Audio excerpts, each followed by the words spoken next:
Selanjutnya kita akan belajar tentang sifat-sifat cahaya.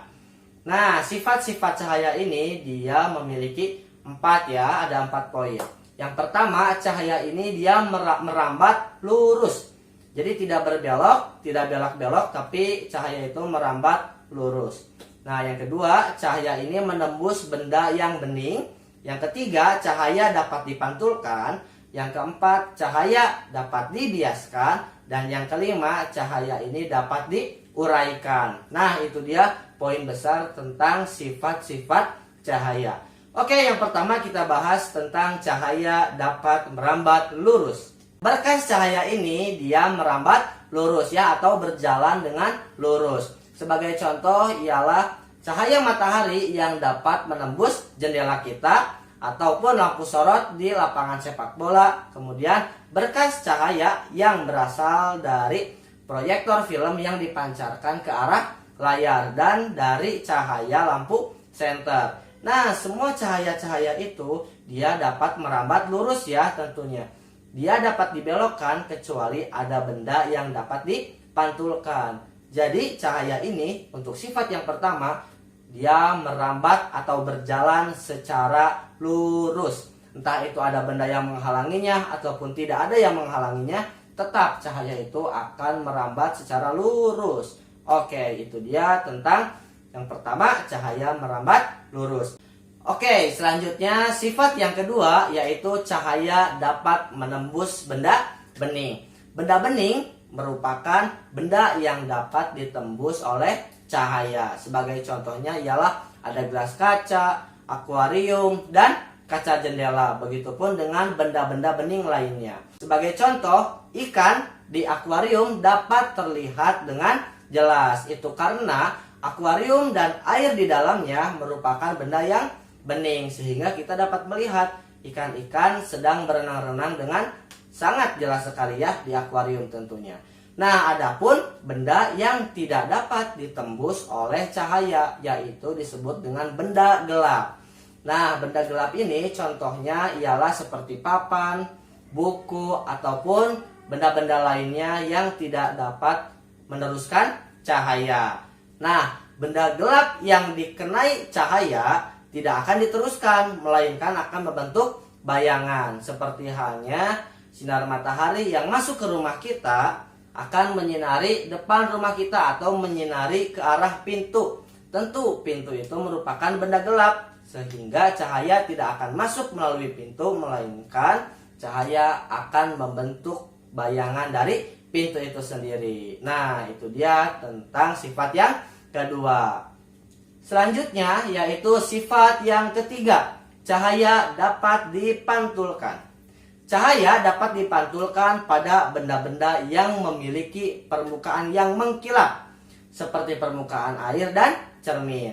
Benda gelap yang dikenai cahaya tidak akan diteruskan, melainkan tadi itu akan membentuk sebuah bayangan. Nah, pada pemantulan ini dibedakan menjadi 2. Yang pertama yaitu ada pemantulan baur, dan yang kedua ada pemantulan teratur.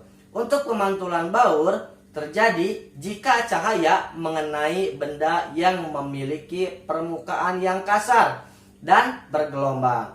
Hal ini mengakibatkan sudut sinar datang tidak sama dengan sudut sinar pantulnya, sehingga bayangan yang dihasilkan tidak serupa dengan benda aslinya.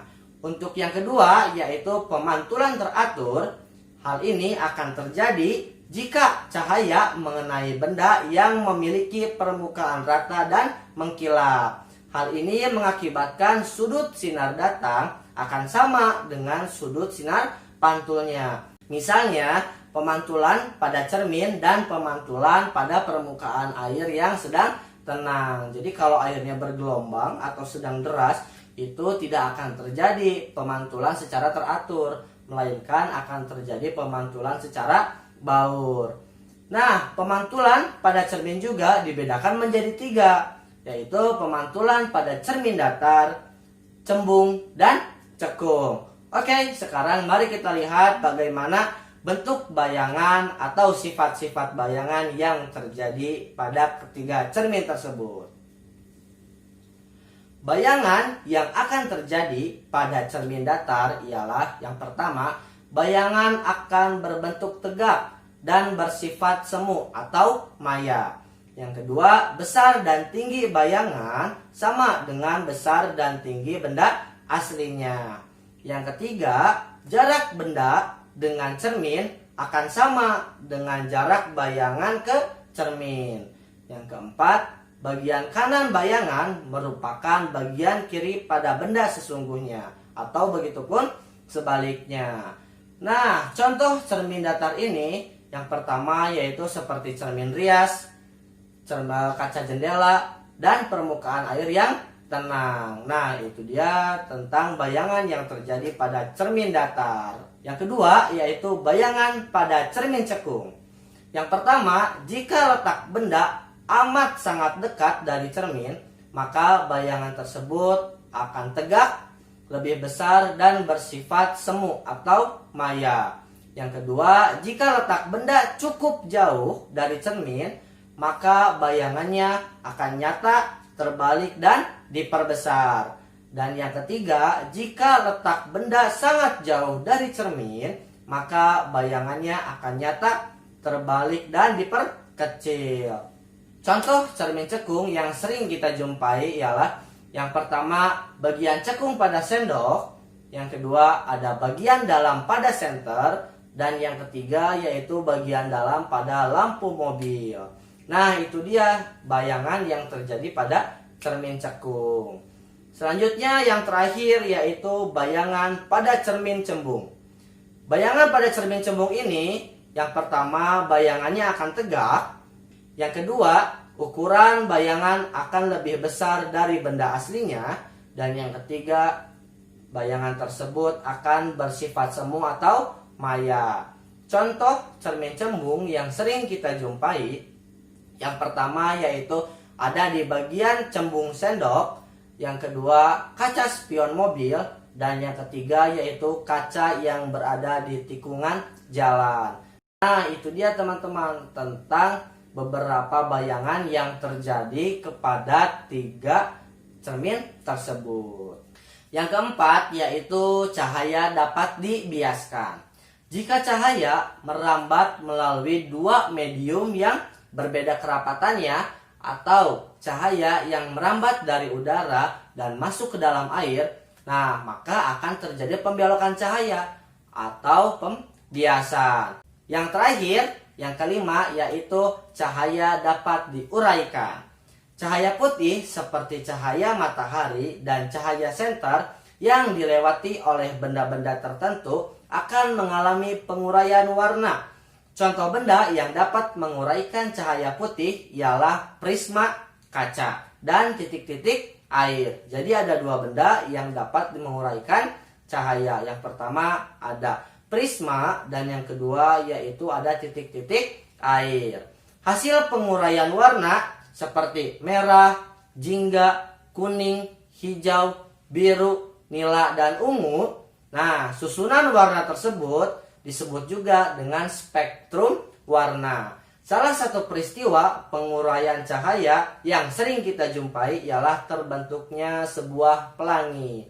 Nah, ketika cahaya mengenai titik-titik air, maka cahaya matahari tersebut akan dibiaskan masuk ke dalam titik-titik air. Nah, di dalam titik air itu cahaya dipantulkan kembali, kemudian dibiaskan keluar dari titik-titik tersebut. Selama proses pembiasan, nah cahaya matahari ini akan terurai menjadi beberapa warna, yaitu tadi merah, jingga, kuning, hijau, biru, nila, dan ungu. Nah, itu dia tentang cahaya dapat diuraikan. Oke, itu dia teman-teman tentang video pembelajaran kita kali ini. Barusan kita baru saja belajar tentang cahaya yang ada di sekitar kita. Kemudian kita belajar juga tentang sifat-sifat cahaya. Misal harap teman-teman dapat mengikuti pembelajaran kita kali ini dengan baik. Selalu ingat, like, comment, and subscribe di Undang Project.